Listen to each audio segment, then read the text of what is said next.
verlo, te digo que está perfecto y me sigues moviendo. Hola, ¿cómo están todos?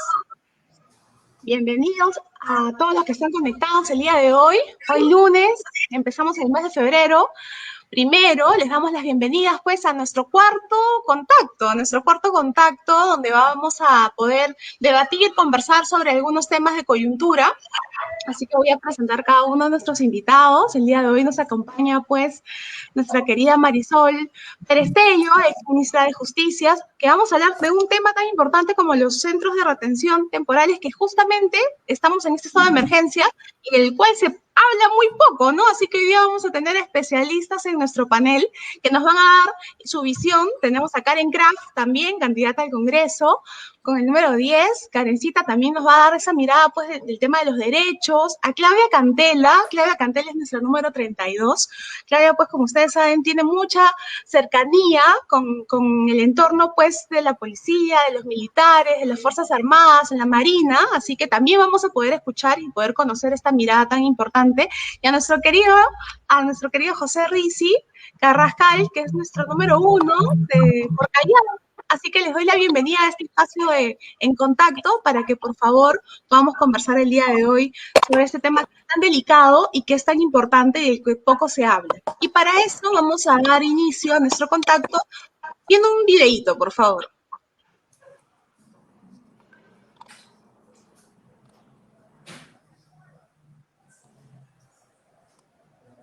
En las comisarías, la Policía Nacional implementó centros de retención temporal.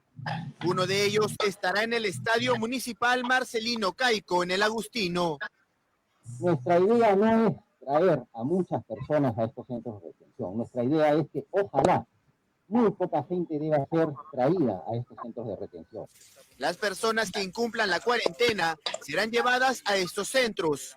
Primero serán desinfectados, luego se verificará su identificación. Pasarán por el triaje y después quedarán retenidos. Solo 4 horas pueden estar las personas detenidas aquí. Hay en estos momentos 32 centros de retención, pero se pueden ampliar. Vamos.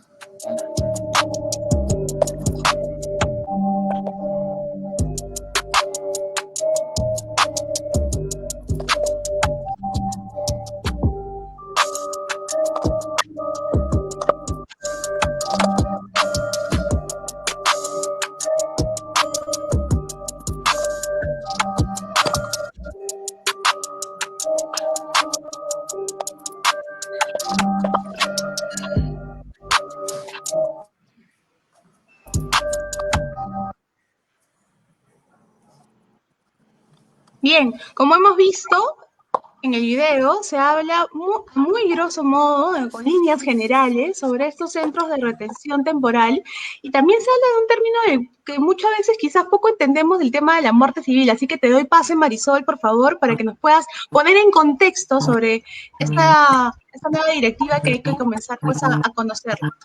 Bueno, muchas gracias, Harumi. Para mí es en realidad un honor poder estar aquí con 4 candidatos del nivel que tienen ustedes y de la trayectoria y trabajo que todos conocemos. Yo quería en realidad poner un poco el contexto. Esta norma se acaba de aprobar, es un decreto supremo, el 008-2021, que los invito a revisarlo, y que recoge básicamente la creación de los centros de retención temporal. El problema, más allá, primero tenemos que entender por qué se crean y quizás sea importante entender cómo es que todos constantemente estamos viendo que la gente no respeta, no cumple las exigencias de la autoridad, se pone mala mascarilla, no respeta el distanciamiento. Y entonces sí hay una sensación de impunidad que en este caso pone en riesgo la vida de la gente. Y entonces, claro, también reclama de la autoridad acciones concretas.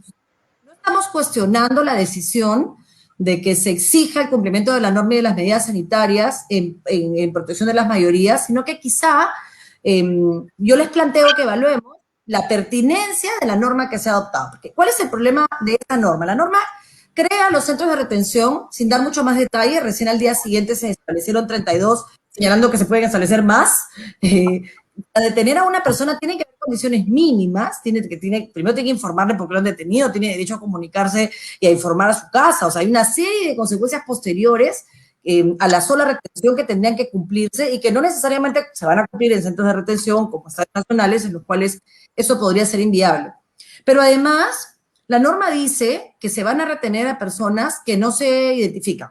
Entonces, ahí tenemos un pequeño problema de jerarquía normativa, porque la falta de identificación está regulada en el Código Procesal Penal, en el artículo 205, para los que tengan interés en revisarlo. Y en este artículo lo que se dice es que si tú no te identificas, la policía, dependiendo del hecho que esté investigando, o sea, por ejemplo, si está investigando pues, un asesinato y alguien no se quiere identificar, pero si lo que está investigando es una cosa menor, puede o no optar por trasladarlo a una comisaría. O sea, el mandato es, si una persona no se identifica, dependiendo del tema que se está investigando, se le traslada a una comisaría. Aquí, lo que la norma además dice es que si sí se identifica, lo tiene que poner en libertad. Entonces, estos centros de retención, no existe esto de que los puede tener 4 horas, eso no está en la norma, hay una norma, por lo tanto, un decreto supremo no puede, por un tema de mandato constitucional, o sea, por un tema de Estado de Derecho, por un tema de seguridad jurídica, no puede estar por encima de una norma de carácter legal.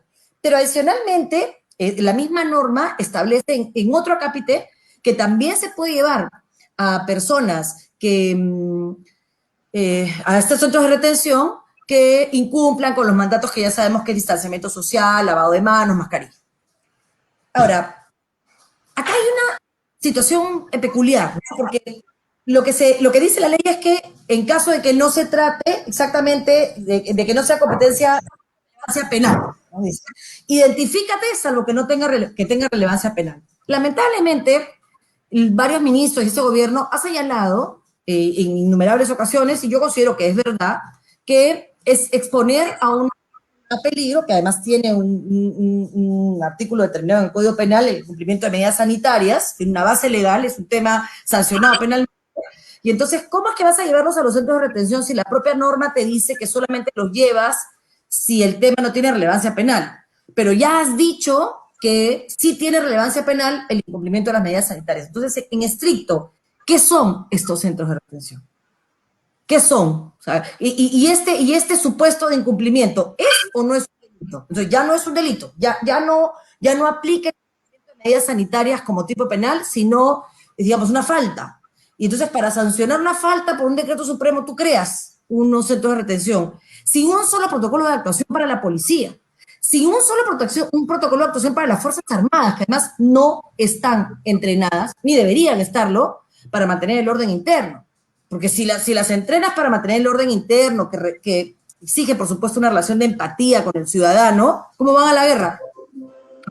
No se puede, pues, son dos cosas de naturaleza distinta, el militar, el FAP, el marino, tenemos a la madre de un militar y esposa de un marino, madre y esposa de un marino, tenemos además al almirante Rizzi, que saben perfectamente que la naturaleza de las Armadas, bueno, Karen Kraft, hija y nieta de un miembro del ejército, que la naturaleza de las Fuerzas Armadas es buscar la paz, pero en medio de una guerra. Por supuesto cumple otras funciones, pero nosotros no somos Costa Rica, pues.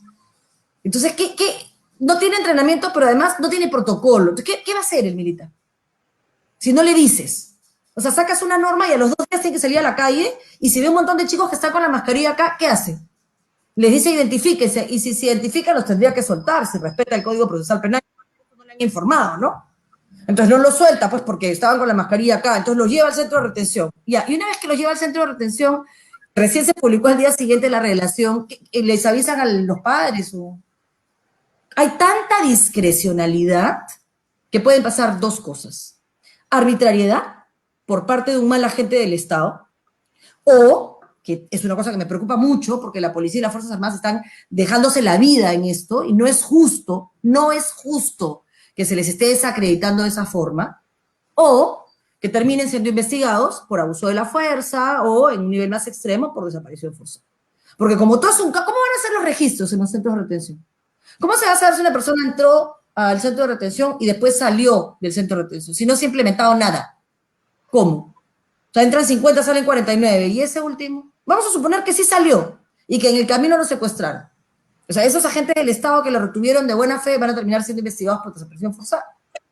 A mí la verdad me parece ligera la medida. Ya no vamos a llamarla inconstitucional, no, porque yo creo que hay una buena intención en el fondo, creo que hay la intención de decir, oye, ¿saben qué? Basta, pues, ¿no? Pero cuando tomas medidas de esta naturaleza y no responden de manera proporcional a lo que quieren corregir, yo creo que se hace más daño que bien, ¿no? Esto me parece una suerte de, bueno, vamos a poner a estos muchachos malcriados en algún sitio donde no nos compliquen la vida, ¿no? No los puedo llevar al calabozo, porque recordemos en el presidente Vizcarra que hubo gente metida en un calabozo que se murió.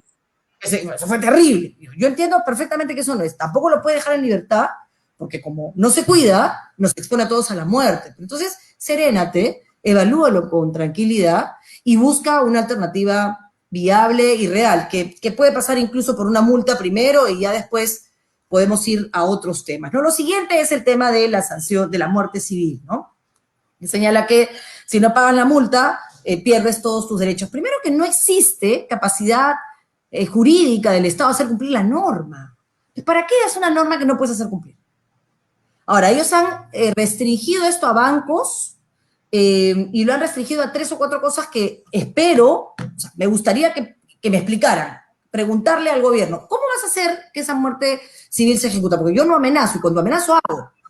Porque si tú comienzas a decir, te voy a hacer esto, te voy a hacer esto otro, y cuando la persona cuestiona tu autoridad una otra vez, tú no haces nada, finalmente se acabó, pues.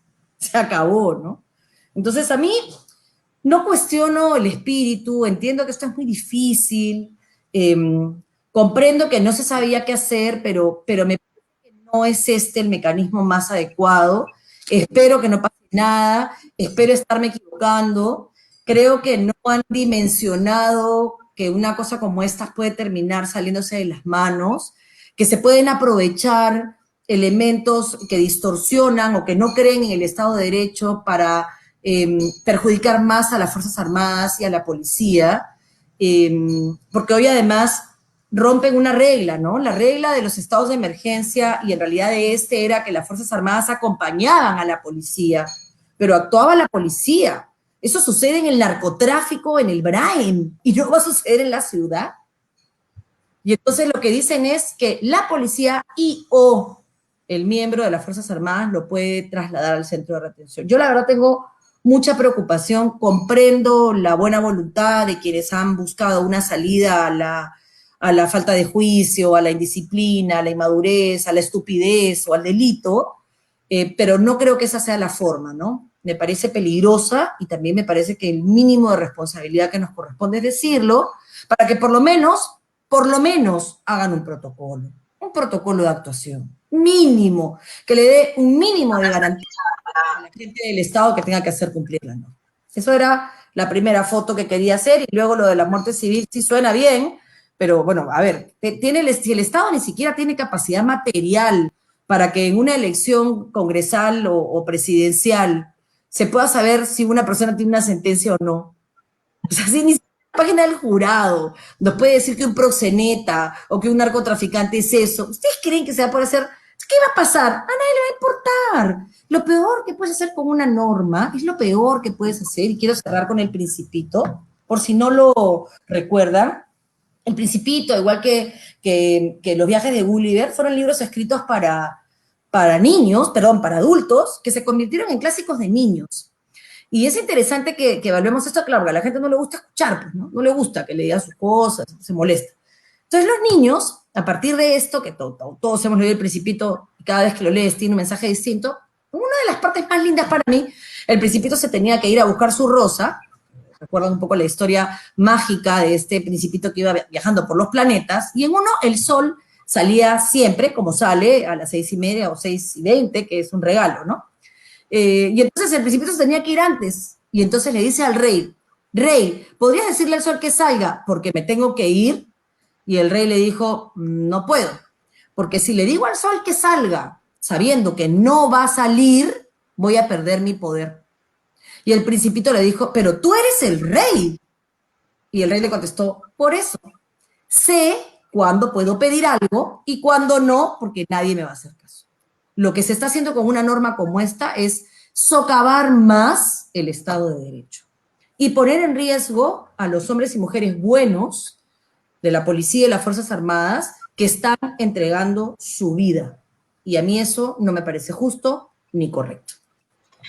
A nadie, ¿no? Yo creo que sobre todo las personas que están en la primera línea son aquellas que exponen pues su vida. Así que no sé, vamos a darle base quizás a Claudia. Claudita, cuéntanos tú, desde tu experiencia pues cercana, ¿cómo es que percibes esta nueva indicación? ¿Cuán peligroso es que no hayan protocolos como lo dice Marisol, ¿no? Hola a todos, ¿cómo están? Hola Marisol, gracias por tu exposición. Hola amigos, ¿qué tal? Bueno, de verdad, a mí me parece un poco tirado de los pelos, ¿no? Esto yo no le veo ni pies ni cabeza. Eh, para empezar, siempre, como dice Marisol, ¿no? Dando normas que a la hora de la hora no va a ser posible hacerle seguimiento. Por ejemplo, ese de que solamente puedes salir una hora de tu casa. O sea, ¿quién, por Dios santo, va a ver si saliste una hora, 2, 3, 4 o 5 horas de tu casa? Marcas tarjeta, cuando sales, cuando entras. No entiendo, hará un policía en la puerta de tu casa, de que no quieras saliste, a qué hora regresaste. O sea, de verdad es de loco, ¿no? Y por último, no dejarte usar tu carro cuando ¿qué vas a tener que hacer? Tomar la movilidad pública y a la hora de la hora hacinas más, ¿no es cierto? Cuando lo que tienes que tratar de hacer es dejar un poco más de espacio para la gente que no tiene movilidad propia.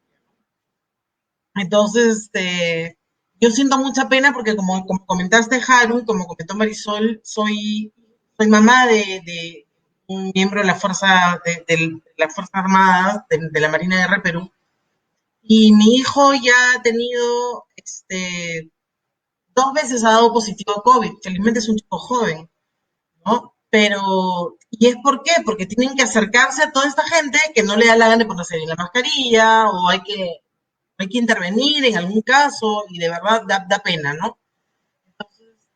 Ya conozco de muchos marinos que han fallecido, justamente porque tengo tanto contacto, mi esposo también es marino, entonces compañeros de él, un poco mayores que él, han fallecido, han llevado el virus a su casa, han terminado los parientes, la hermana de uno falleciendo también, y de verdad que no es justo que literalmente se cumple esta que dice justos pagan por pecadores, ¿no? O sea, da mucha pena de verdad.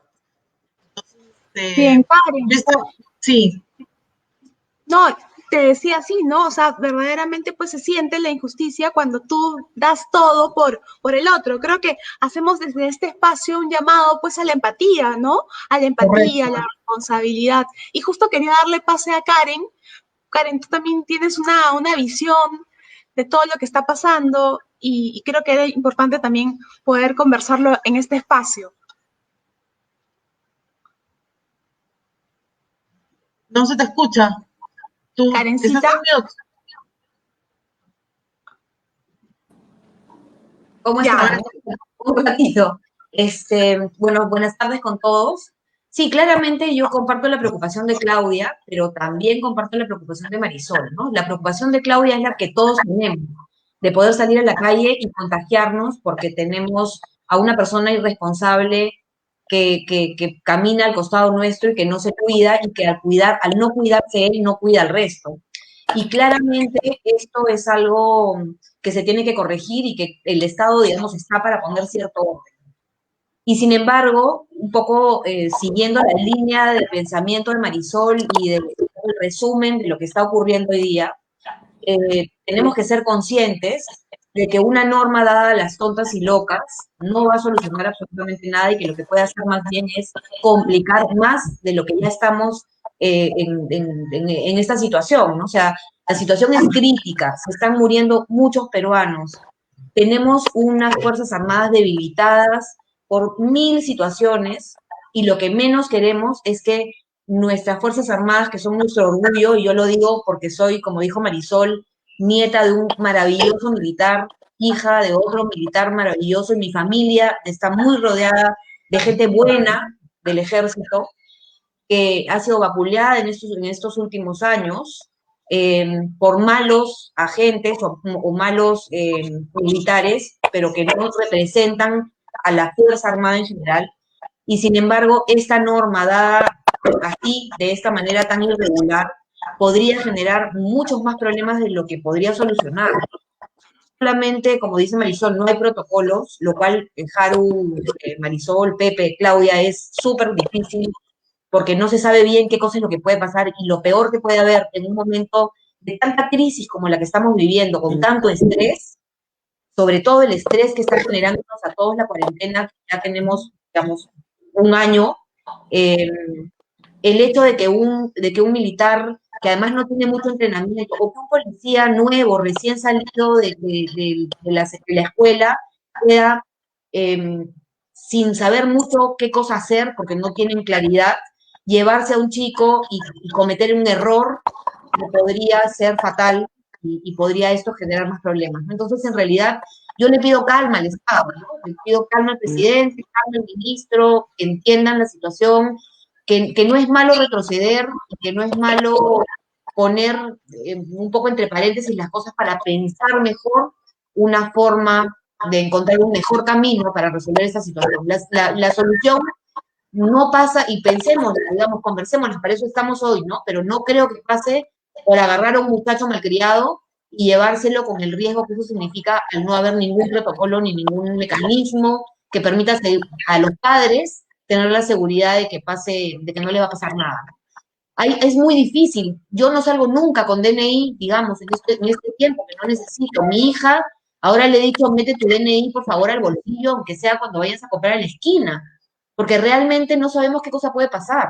Entonces, nada, un poco de calma a las autoridades, a fijar mejor las cosas, a no meternos en más problemas de los que ya estamos, ¿no?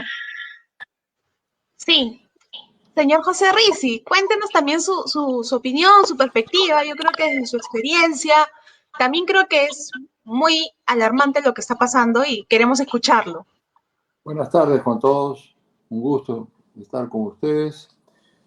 Bueno, el tema para mí es que no tiene pues la claridad necesaria la disposición que se ha dado y lógicamente esto se contraviene con la Constitución del Estado, que es la Carta Magna, que simplemente no porque estoy en un apuro voy a dictar algo para detener e ir contra los derechos que tiene cada ciudadano, entre los cuales me encuentro yo también, por supuesto.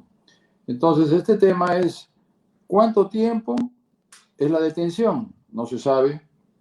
Han habilitado, por ejemplo, el Estadio Caico de El Agustino. Muy bien. Ese local, si van a permanecer de un día para otro, por decir algo, ¿tiene las condiciones necesarias? ¿Tiene alojamiento? ¿Tiene alimentación? ¿Cuál es la facilidad o el buen trato que va a recibir el ciudadano para que no salga enfrentándose a la policía y a la Fuerza Armada? Están exponiendo a la policía y a la Fuerza Armada, como bien lo han expuesto todos los que han antecedido, de una manera innecesaria.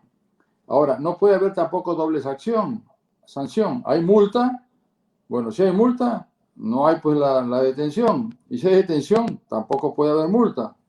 Entonces creo que están actuando de una manera que yo también pienso, como ha dicho Marisol, con muy buen criterio, de que se trata de una norma que busca establecer, mediante una acción psicológica quizás, hacerle ver a la gente que no puede pues faltar el respeto a las normas que se dan y el respeto a todos los ciudadanos que queremos vivir con salud. Ese es el tema central para mí es ese, pero creo que lo han hecho de una manera apresurada, indebida, y la realidad es que nos preocupa a todos, porque todo lo que ustedes han expuesto es viable de que pueda ocurrir. Así como en la marcha que hubo hace un poco más de un mes, decían que uno se había perdido, lo habían secuestrado 40 días, se había marchado a donde le dio la gana y después apareció. Pero eso trae consigo rebeldía ante la autoridad. La desprestigia, hace daño y al final alguien que por ahí pueda tener un abogado de esos leguleyos que no le faltan y no faltan en este país, quiera pretender hacer una demanda de secuestro o lo que fuera contra un miembro de la policía o un miembro de la Fuerza Armada, y lógicamente lo único que consigue eso es dañar más la situación en la cual estamos viviendo. Yo creo que hay que solicitar de buena manera, creo, a las autoridades que evalúen esta medida. No es la más adecuada, ceñirse a lo que manda la Constitución, Y si creen que es necesario, después de una buena evaluación, bueno, den una ley, porque solo con una ley van a poder detener a las personas que infringen una disposición en un estado de emergencia. Esa es mi opinión, espero haber sido claro, y si de alguna manera nosotros como partido político podemos contribuir a esto, estamos a disposición de aquellos que crean que para algo estamos en este país. Muchas gracias. Gracias a usted, señor Rizzi. Yo creo que hemos podido escuchar las opiniones de todos. Ahora vamos a responder algunas preguntas de algunos conectados, agradecerles su interés por el tema, ¿no? Nos dice Pedro, por ejemplo, ¿no? ¿Qué se puede hacer con esta norma que definitivamente, claramente no es la solución, que se quería que es la prevención, ¿no? ¿Cómo podemos enfrentar ello? No sé si alguno quiera responderla. Me permite, Harold, lo que pasa es que tras de cámaras hablábamos sobre cuál es el objetivo de la norma, ¿no? O sea, yo creo que podríamos evaluar un ratito entre nosotros qué cosa es lo que se quiere con la medida, ¿no? O sea, lo que se quiere con la medida es prevenir que hayan más contagios, lo que se quiere con la medida es imponer sanciones para dar ejemplos, lo que se quiere con la medida es terminar o sea, digamos, cortar el contagio de una persona que podría estar generando estos 2 o 3 contagios por persona que se dice que esta nueva cepa tiene. Entonces, si no tienes claridad sobre la razón por la que dictas la norma, difícilmente la norma que has dado va a tener el resultado que tú estás buscando. Digamos, me parece. No sé qué opina Marisol, pero me parece un despropósito no tener claridad sobre lo que se quiere y dictar una norma medio a las locas para meter a todos presos, aunque sea por 4 horas, cuando eso claramente no va a generar lo que nosotros queremos. Más bien podría generar contagios en estos colegios o en estos lugares, ¿no? O sea. Es correcto. Yo creo que la medida que vuelvo a reiterar, la que se ha dispuesto, busca esa finalidad, como tú bien lo dices, Karen. Busca que la gente entienda de que no puede contravenir lo que se ha dispuesto. Por ahí, por ejemplo, tuvo mucha razón Claudia Cantela de decir que esa hora que permiten a uno salir puede ser 2, 3, 4 horas porque nadie te va a marcar con un reloj. Pero ahí está la cuestión del ser humano. Tiene que ser consciente de que esa salida es para algo necesario, con la debida precaución, tomando todas las medidas que vayan y contribuyan a que esto no se extienda. Y sobre todo en bien de uno mismo. Pero eso a veces lo vemos que no ocurre. Y no ocurre porque hay personas pues que viven el día a día. Y eso también tiene una concepción que todos debemos entender, y estoy seguro que la entendemos, pero tienen que tomar las medidas para que no vuelva el tema a seguir expandiéndose, porque el COVID en este plan nos va a ganar la guerra, y eso no lo podemos permitir.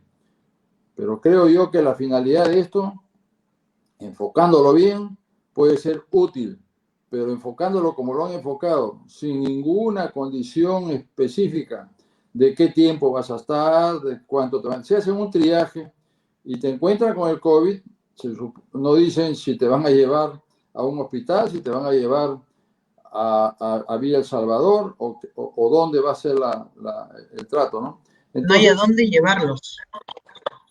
De repente no hay a dónde llevarlos. Entonces, ¿qué van a hacer? ¿Van a separarlos en el estadio? A un lado los contaminados y al otro lado los no contaminados. ¿Qué cosa va a hacer? Eso es lo que no está bien. ¿Cómo se va a actuar frente a que detengan a uno y esté con el COVID, por decir algo? Los que no lo están, si pasan el triaje, lo lógico es que le digan, bueno, váyase a su casa, acá está su multa y váyase a su casa. Los que tengan el COVID, a eso tendrán que retenerlos y ponerlos 14 días en aislamiento, porque de otra manera no se está contribuyendo a que el COVID no siga avanzando.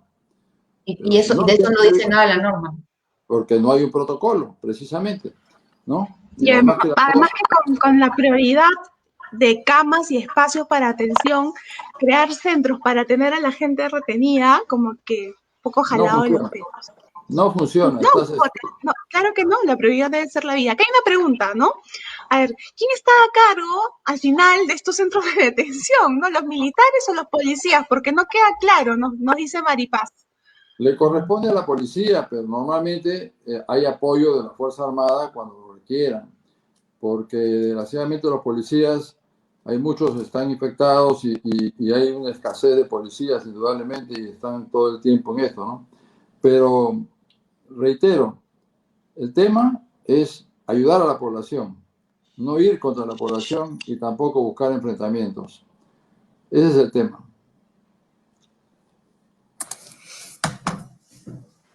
A mí Gracias. me Marisol, preocupa mucho. Sí, te decía que Fernando nos dice que suprimir libertades individuales a fuerza de la ley lastima que vive en el día a día, ¿no? Yo creo que lo dicho por Fernando es en realidad lo más duro de esto, ¿no? Porque cuando hablan de muerte civil y establecen el castigo de que no va a poder cobrar, por ejemplo, su bono, ¿de quiénes estamos hablando? Exacto. O sea, ¿quiénes? Porque la gente, a mí había algo que me dolía mucho, que era esta publicidad que se usaba para disuadirnos de salir a la calle, de no seas cómplice, ¿no? Entonces, yo decía, oye, yo salgo a trabajar todos los días porque tengo que comer, pero salgo a trabajar con la culpa de que si en este esfuerzo de comer regreso y contagio a mi mamá 84 y la mato, entonces soy cómplice, ¿no? Entonces, este fantasma que te acompaña, nadie sale a la calle porque está aburrido en su casa. Salimos porque tenemos que comer, porque tenemos que trabajar. Y yo veo en la puerta de la oficina a los cambistas, al que limpia el carro, desesperados porque no saben cómo van a comer estos 15 días. Y entonces salen, y vamos a suponer que salen y los agarran en la calle, los meten 4 horas, y entonces luego les quitan el bono. No, la norma dice algo totalmente surrealista, ¿no? Porque entiende, como no hay más fe en la norma, sino solo probablemente demasiado poco conocimiento, poca evaluación de las posibles consecuencias, la norma dice que, si bien es cierto, no se le puede dar el bono, de alguna manera, si la autoridad considera que debe darlo y lo motiva, se puede dar. ¿Quién es la autoridad? ¿El del banco? ¿Quién es la autoridad? El presidente, pues, ¿no? Eso va a ser una corrupción, es una puerta a la corrupción abierta con cartel. Ni siquiera se ha pensado, ¿no? Entonces ya no te van a dar los 800, pues te van a quedar con el 20%. ¿De qué estamos hablando? O sea, no, he tratado de pensar, me queda clara la voluntad de la norma, me queda clarísimo, ¿no? No se está en el contexto de ampliar el estado de emergencia, de establecer un conjunto de medidas, no es una norma aislada. O sea, en este paquete,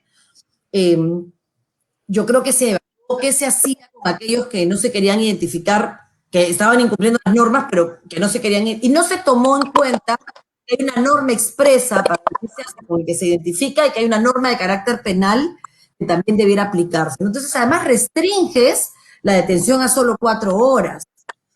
¿Qué pasa si la persona es detenida digamos, por no cumplir con las disposiciones necesarias para el cuidado de la salud? Y lo llevas 4 horas y no lo puedes soltar 4 horas. Va a tener que hacer un habeas corpus. ¿Qué hace? Si, por ejemplo, lo retienes a las 6 o a las 8. O sea, yo la verdad, bueno, cuando además va a volver a incumplirla, ¿no? Y finalmente, lo peor de todo, que es lo que decía Claudia, nadie, o sea, a mí no vas a necesitar decirle a alguien que quiere cuidar que no salga más de 1 hora. No vas a necesitar hacerlo. Porque obviamente si no necesita la chamba y si puede estar en su casa, va a estar en su casa, si tiene que ir a comprar, va a ir a comprar, y si tiene plata para contratar un Rappi, un Globo, lo va a contratar, pero los que no pueden, que van a salir, lo que van a hacer es seguir sintiendo que esa autoridad que tiene que cuidarlos y protegerlos y entender su demanda y su necesidad, los pone contra la pared, ¿no? Yo la verdad, que es el mismo policía y el mismo militar al que le aplaudíamos hace menos de 1 año, ¿no? Entonces, yo honestamente siento que ahí estamos perdiendo esto. Dice, yo de verdad, y agradezco la llamada, la reflexión del almirante Rizzi, ¿no? Que en realidad siempre se aprende con él, de serenidad, ¿no? Esto no es ganas de molestar al gobierno. Yo la verdad entiendo y no me gustaría estar en sus zapatos en este momento. O sea, es muy difícil. Nadie estaba listo para la pandemia, pero no cometan los mismos errores, pues. O sea, no lo mismo. Puedes cometer otros, pero no lo mismo, ¿no?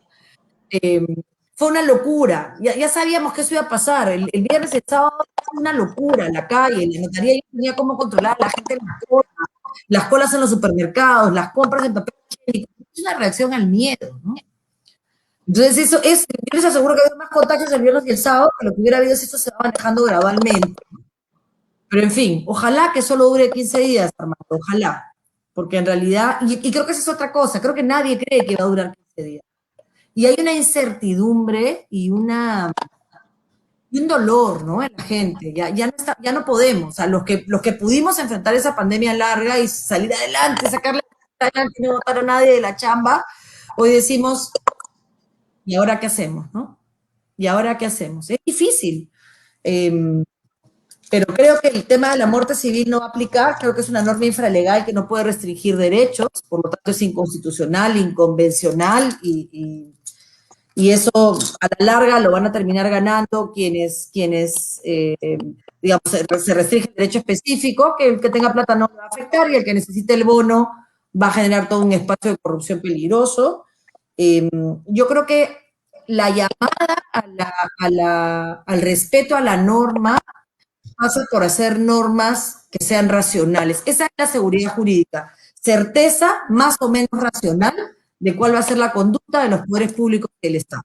Y yo creo que aquí no hay ninguna certeza y no hay racionalidad. Y me parece que es oportuno decirlo respetuosamente para que se pueda evaluar cómo es que de alguna manera podemos hacer los correctivos y tomar decisiones que se cumplan. Ojalá. Yo confieso que tengo, si me permites, Haru, yo confieso que tengo algunos temores, ¿no? Nosotros creo que, salvo Haru, todos hemos vivido la época del terrorismo, ¿no? Y en esa época del terrorismo, digamos, en toda esta primera etapa, todos teníamos mucho miedo y sin embargo llegó un momento en que aprendimos a vivir con el terrorismo y ya no teníamos miedo, simplemente teníamos miedo por lo que le pasara a nuestra familia, pero era una bomba más o era una cosa más. No permitamos que esta pandemia nos haga lo que nos hizo a nosotros cuando vivimos la época del terrorismo, ¿no? La gente sigue muriendo y yo creo que lo que hay que hacer es una gran cruzada o una gran campaña. O sea, si algo tiene que hacer el Estado es una gran campaña de solidarización, o sea, de solidaridad con el resto, ¿no? De hacer que la gente se dé cuenta que esto es comunitario, que todos estamos metidos en esto y todos tenemos que salir de esto. La solución no creo que sea meter presos o retenidos a la gente por horas. Yo creo que la solución es pensar en ideas imaginativas que de pronto todavía no se nos han ocurrido y que con un poquito de empatía podríamos ir generando. Ha corrido hace los últimos días el tema de la famosa cuarentena abierta, la pongo en el paquete porque de repente podríamos hablar un poquito sobre ese tema, ¿no? O sea, ¿y qué tal si en vez de restringir abrimos? ¿Y qué tal si en vez de tratar como delincuentes a los que salen a la calle porque se la tienen que buscar, porque necesitan comer, los tratamos como gente que de verdad necesita hacerlo y empezamos a buscar soluciones que sean imaginativas y que nos permitan salir a todos de este asunto, ¿no? ¿Qué tal si el Estado se solidariza también con el resto y empieza a mirar las medidas complementarias de esta cuarentena que me temo, como dicen algunos en el chat, no durará 15 días? ¿Qué va a pasar cuando dentro de 15 días tengan que dar nuevamente una cuarentena y la gente ya no pueda aguantar más? Incluso los que son respetuosos de la norma y se quedan en casa. ¿Cómo vamos a hacer? O sea, como Estado, como sociedad, como conjunto, ¿cómo salimos de esta historia, ¿no? Que además no nos pasa a nosotros, le pasa al mundo entero. Entonces son varias reflexiones que yo quisiera dejar un poco en el tintero para discutirlas. Bien, Karen, sí, ¿no? O sea, me parece que tenemos que, efectivamente, no he vivido la época del terrorismo de joven, pero mis papás me lo han contado y quizás yo era muy chiquita todavía, ¿no? O sea, los cochebombas todavía sí los recuerdo, así como que medio a lo lejano. Entonces, yo creo que lo que tenemos que hacer es poner el tema en debate, ¿no? Yo creo que muchas personas ni siquiera saben de esta indicación que tenemos que comenzar a interiorizarla. César Alayo nos pregunta, Marisol, mejor dicho, te pregunta, Le pregunto a Marisol si la constitucionalidad y la convencionalidad de la norma en cuestión podrá ser declarada antes de que se cometa tanto abuso. Mira, lo veo difícil porque espero que se pueda corregir. No. Hay acá una cosa que los invito a pensar, ¿no? O sea, para aplicar una restricción, para aprobar una medida como la que tenemos en el país, que es un régimen especial, porque se acepta, por supuesto que se acepta, lo reconoce además todos los convenios internacionales la posibilidad de restringir derechos a través de estados de emergencia o estados de sitio en el Perú, pero que se llama régimen de excepción, pero eso tiene determinadas características, ¿no? Primero tiene que haber un conjunto de derechos que se pueden y otros que no se pueden restringir, y estos derechos tienen que estar directamente vinculados al objetivo que persigue esa declaratoria de emergencia. Bueno, ¿cuál es la finalidad de la declaratoria de emergencia que se esté prorrogando por el COVID? Obviamente proteger la salud pública. Ese es el objetivo. El objetivo es proteger la salud pública. Por lo menos eso nos queda claro a todos los que nos ha tocado pues, vivir el COVID y trabajar normas de esta naturaleza. Entonces, ¿qué es lo que tiene que aplicarse? ¿Cuáles son los criterios que tienen que aplicarse para ver si la restricción de un derecho o de otro derecho es el correcto? Bueno, tiene que haber, primero, legalidad en lo que sea que se restringe. Segundo, la restricción tiene que ser necesaria y luego tiene que ser proporcional. Si hacemos este análisis respecto de esta norma concreta, ¿qué sentido tiene si lo que tú quieres es proteger la salud de las personas, ponerlas en un lugar en el que están expuestos innecesariamente a mayor contagio? Realmente dice la norma que los responsables son los gobiernos locales y regionales y que deberán implementar. La norma ya se dio un viernes y el día domingo debía de empezar a funcionar. ¿Y cómo se iban a habilitar baños? Por poner un ejemplo, baños. ¿Y cómo se van a poder limpiar los baños? En 4 horas. O sea, ¿dónde se van a lavar las manos en 4 horas? Entonces, probablemente, yo ya les digo, no cuestiono la buena voluntad, pero honestamente no me parece que vaya a cumplir la finalidad. Y como decía César, que además es abogado también, y su pregunta es una pregunta pues dolorosa, ¿no? Porque la pregunta es ya, ok, todos estamos de acuerdo en que esto no funciona, pero Pues se hace. como en muchos casos, ¿va a haber oportunidad en el pronunciamiento del Poder Judicial o de la Corte Constitucional o del Tribunal Constitucional o de la Corte Interamericana? Difícilmente, ¿no? Entonces esperemos, o sea, confiemos, y eso es lo que más pena me da, en la capacidad de discernir la policía de las Fuerzas Armadas, ¿no? El problema es que si un policía o un miembro de las Fuerzas Armadas aplica este discernimiento, es decir, dice ellos sí y ellos no, también podrían denunciarlo. O sea, se dan cuenta que no hay manera, este es un pierde. Esto no tiene ningún sentido, ¿no? No estamos hablando además de la fiesta COVID, no, porque ya, en fin, eso puede haber pues cierta racionalidad, ¿no? Y ya está. Aun cuando la norma sea un poco rara, porque además no detienen, sino retienen. Entonces, ¿cómo retienes a alguien que ha cometido un delito? Porque este mismo gobierno ha dicho que el incumplir las medidas sanitarias es un delito. Entonces no entiendo. Entonces es un delito, pero ya no lo detienes, ahora lo retienes. En fin, yo creo que es importante decirlo, es importante buscar alternativa, que eso para mí es lo más importante. Y me parece que lo que estamos haciendo nosotros es eso, es decirlo, es decir, oye, vamos, efectivamente, vamos a hacer una campaña, que la gente se cuide, vamos a denunciar, pero definamos, pues, eso no es un delito. Y así es un delito, entonces tiene una sanción penal, entonces tienes que implementar pues, tus comisarías. ¿Y a quiénes los vas a llevar cuando cometan el delito? Lo ha dicho Pepe Rizzi con una claridad absoluta. Si ya le estás poniendo la multa, ¿para qué lo retienes 4 horas? Si la retención tenía objetivos de identificación y ya se identificó, ¿para qué lo retienes? Entonces es un jalón de orejas, ¿no? O sea, papá gobierno me va a jalar la oreja y me va a tener 4 horas ahí para que yo no lo vuelva a hacer. Un momentito. Ya me pusiste la multa. Ya está. Ahora, si no pago esa multa, ya hay distintas posiciones. Yo no creo que alguien que tiene condición de vulnerabilidad, o sea, lo más duro para mí es que le nieguen el bono a alguien. Eso es lo que me parece que no tiene ninguna proporcionalidad, ¿no? Eso ya me parece hasta humillante, ¿no? Pero no creo que esa sea la voluntad. O sea, yo honestamente siento que hay una medida desesperada que se ha tomado sin mucho análisis. Y nada, los quiero escuchar. Eso es para ir terminando. Harumi, una cosita, hay que diferenciar también a los que agarran en la calle caminando sin la mascarilla o con la mascarilla abajo, de los que hacen estas fiestas en privaditos, ¿no? O sea, en los yates, en las lanchas, en sitios cerrados, ¿no? Yo creo que son dos temas totalmente diferentes. Una cosa es el que sale a su día a día, digamos. Otra cosa es el que se zurra por completo en el tema sanitario, ¿no es cierto? En la emergencia sanitaria, y hacen lo que les da la gana, cero empatía, cero nada.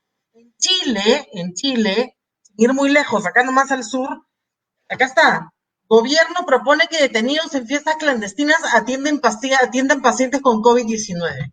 O sea, ¿qué pasa? Estos chicos que están en las fiestas clandestinas y en los privaditos se creen que son los que no los que no se van a contagiar, de que están por encima del COVID, y que no tienen nada, que no entienden nada, que vayan a cuidar enfermos, pues, que vayan a limpiar hospitales, que vean de verdad lo que es de cerca. De repente han tenido la suerte de no tener un enfermo cercano, pero yo de verdad en estos últimos días he visto todos los días se muere una o dos personas conocidas mías.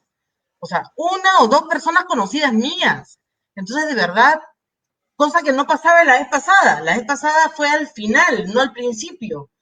De verdad, o sea, yo siento desesperación porque sí siento que la gente, como la vez pasada no se le murió a nadie, ahora tampoco, pues, entonces no importa. Y lo más triste de todo es que todas estas reunioncitas de Navidad y Año Nuevo son las que están matando en este momento. Porque todo eso son las reuniones de Navidad y Año Nuevo. Y le sumo a eso las compras compulsivas y desesperadas de las personas para Navidad, ¿no? Yo no sé si ustedes vieron estos reportajes en donde había un montón de gente sin distanciamiento social para poder comprar encima cosas materiales, ¿no? Cuando creo que ahorita la prioridad es tener salud y tener, pues, vida. Para ir cerrando, yo sé que el tema es apasionante. Había una pregunta para Karen y creo que se las transmito a todos, ¿no?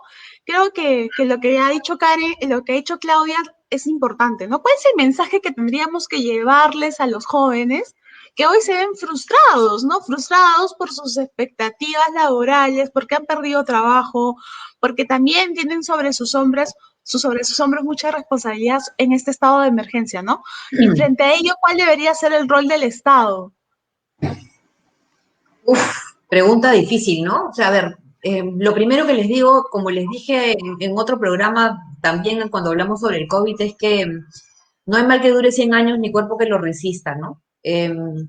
Yo estoy segura que esto va a pasar. Hoy día en mis redes he publicado un spot maravilloso de 3 niñitos con su papá hablando sobre que siempre tratemos de ver el vaso medio lleno en vez de medio vacío, ¿no? Y que a pesar de todo lo malo y a pesar de todas las muertes que son dolorosísimas para todos, el sol siempre sale y que tenemos que cuidarnos todos, y yo entiendo la dificultad económica por la que estoy pasando yo misma y seguramente los 5 que estamos en este chat y muchos otros, ¿no? Lo bueno del peruano es que es no solamente 1000 oficios, sino que además tiene mucha imaginación, y yo creo que eso nos ha salvado a lo largo de nuestra historia de un montón de cosas peores de las que ya hemos tenido, y a pesar de eso hemos salido adelante, ¿no?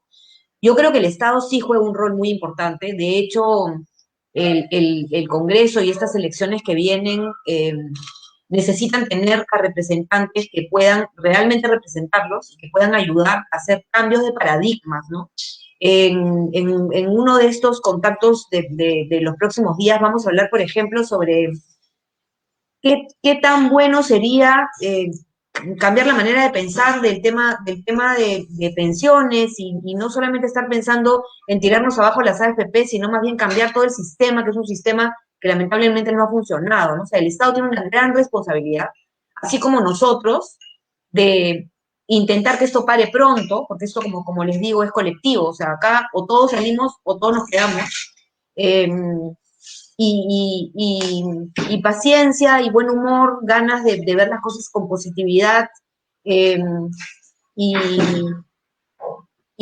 como decía Pablo en alguna de las reuniones que hemos tenido, tal vez este es el momento de parar un ratito y de pensar en nuevos emprendimientos, de pensar en nuevas formas de invertir lo poco o mucho que podamos tener.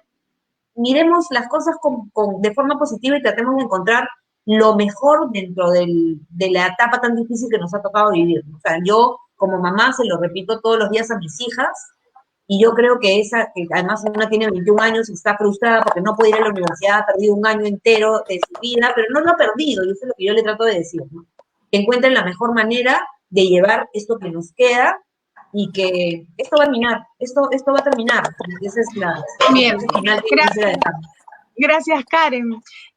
Señor Rizzi, un último mensaje para ya cerrar y despedirnos. ¿Cuál es su mensaje final después de todo lo que hemos podido conversar en este tema? Bueno, yo creo, sinceramente, que a veces hay apresuramientos que son muy, muy dañinos. Este, para mí, es uno de ellos. El gobierno ha venido cometiendo errores, indudablemente, pero no se trata ahora de mirar atrás. Vamos a mirar hacia adelante, que es lo que nos corresponde. Y lo que nos corresponde, como bien lo han dicho todos los que han intervenido, es que hacer de alguna manera que la gente entienda que por mucha necesidad que tenga, debe tomar las medidas que el gobierno dispone. Nada le cuesta a un vendedor, a un comprador, a un comerciante, en vez de tener el barbijo abajo de la nariz y de la boca, que se lo ponga pues encima de la nariz y de la boca. Ese es el tema. Por eso es que el gobierno, pienso yo, se desespera y da estas medidas que no son nada positivas, pero que la realidad también es que somos los peruanos muy indisciplinados y estamos dando una demostración de ello, porque si no, no tendríamos que estar en una segunda cuarentena, que bueno, ya bastante larga fue la primera, y ojalá Dios quiera, como piensan muchos, que no se vaya a prolongar más, porque más se prolonga, más temor, más necesidad, Más desesperación. más requerimientos y más desesperación, que es a donde no debemos llegar, porque eso genera estos enfrentamientos que hay muchos muchachos jóvenes que están siendo manejados de una manera equivocada porque los llevan pues a estas protestas que no tienen razón de ser. La protesta lo que quería hacer es simplemente decir, contribuir para que todos respetemos la regla y la norma. Nada más, eso es todo lo que hay que hacer. Un esfuerzo por ir hacia adelante y no buscar problemas que nos van a llevar hacia atrás. Esa Gracias, es mi opinión. señor Rizzi, por ese mensaje tan claro, ¿no? O sea, creo que es muy, muy preciso. Claudia, te doy pase rapidito. Gracias, amigos, gracias a todos. De verdad, cuídense mucho. Cuidarte tú es cuidar a tu mamá, cuidar a tu papá, cuidar a tus hermanos, cuidar a tu familia. Por favor, obedezcan, hagan caso. Mientras más obedezcamos, más corto va a ser este tema de la cuarentena. Gracias. Bien. Y Marisol, bueno, te dejamos, tú que has estado conversando sobre el tema apasionado, vamos, danos un mensaje final para irnos de esta cuarta edición de Contacto. Nada, muchas gracias. Primero felicitarlos, ¿no? Por generar estos espacios de encuentro, donde todos tenemos algo que decir, ¿no? Y yo creo que ese es el ejercicio que tenemos que hacer los políticos, escuchar. Porque a veces cuando pierdes esa capacidad de tener contacto con la gente, no eres capaz de entender tantas cosas que acompañan este proceso que es tan doloroso, ¿no? Que es lo que venimos viviendo todo este año y medio, que está directamente relacionado con qué tan cerca tienes a tu familia, por ejemplo, o están tus viejitos, ¿no? O sea, hay gente que tiene un año sin abrazar a sus viejos, ¿no? Y eso es muy complicado, y además ellos te dirán, lo dice mi madre todo el tiempo, o sea, no me quites esto, ¿no? No me quites a mis nietos, ¿no? Hay acá un tema muy duro, y cada quien con más o menos económicas lo sufre, ¿no? Eso también nos ha igualado. Acá no hay diferencias, acá no hay que yo tengo plata para pagar la UCI, no hay UCI, punto, se acabó. Entonces, después, el darnos cuenta que no podemos estar olvidando a la gente, ¿no? Y yo quiero cerrar hablando hablando de lo que somos como social cristianos, ¿no? El Papa Francisco acaba de sacar una encíclica, la sacó en tiempo de pandemia, Y yo no entendía al comienzo por qué él hablaba de la opción preferente por los últimos. Él decía opción preferente. Entonces yo toda la vida, desde Puebla, desde Medellín, cuando se empieza a usar el concepto de opción preferente por los pobres, cuando se hace un llamado a la acción política, entendí, muchas veces se comenzaron a discutir cosas de, bueno, ya no son solo pobres, sino además excluidos, en fin, ese concepto estaba de la mano, pero de pronto el Papa Francisco en un párrafo pone, no se olviden, cuando habla de política, de la opción preferente por los últimos. Yo dije, claro, cuando comienzas a leer y a pensar un poco, en el fondo lo que nos está diciendo es, te dije en el año 68 y después en el 79 que tu acción política la orientaras a los pobres. Bueno, no solo no lo has hecho, sino que ahora son los últimos. De repente, si ahora te digo los últimos, lo entiendes. Terrible, terrible, porque hemos crecido, porque el país ha crecido, porque debería seguir creciendo, pero ha crecido sin terminar con esa inequidad y con esa exclusión, con ese racismo y esa discriminación que le hacen tanto daño al país, ¿no? Que este sea un momento de encuentro, ¿no? Que se puedan corregir estas normas, y esto no es fastidiar al gobierno, si lo que estamos haciendo es querer ayudar. O sea, yo felicito que estén buscando salidas, ¿no? Esta probablemente no sea la mejor, pues cambiémosla, o sea, escuchemos un poco, que eso hace bien, y que la gente tiene cosas que decir. Así que esto, por ejemplo, es tan absurdo que ya ahora no hay, en la práctica no hay cuarentena, pues, o no hay toque de queda, porque como hay inmovilización en estricto, las oficinas cierran a las 6, pero tú puedes llegar a tu casa a las 10, si es esa la distancia. Lleva a tu Ya casa. no, pues, porque el toque de queda es a partir de las 6 de la tarde. Ya no hay toque de queda. Hay inamovilidad total. Y las oficinas cierran a las 6. Entonces se pueden cerrar hasta las 6. Entonces tú puedes llegar más tarde, ¿no? Y los restaurantes pueden abrir 24 horas. Entonces tú puedes ir a trabajar en un restaurante. Se dan cuenta que no. En fin, yo entiendo que no es fácil. ¿No? A ver, tampoco crean que me encantaría decir esta norma, no, pero hagamos esta, ¿no? No, fácil no es. Pero Bien, por lo menos bueno, ¿no? tengo que terminar esta cuarta edición, agradecerles a todos este tiempo, este espacio de conversación, este espacio de debate, agradecer a Contacto. Recuerden, por favor, y se lo decimos a todos los que están viendo y los que están conectados a través de Facebook, a través de Twitter, a través de Periscope, agradecerles a todos. El lavado de manos, importante, el uso de mascarilla. Creo que la prevención nos va a permitir no solamente cuidarnos, sino también cuidarnos a nuestros seres más queridos. Así que, amigos, como lo dijo Claudia, cuídense muchísimo y seguimos en contacto. Nos vemos. Recuerden, yo me cuido, tú me cuidas. Marisol, Karen, Harumi. Un beso a todos.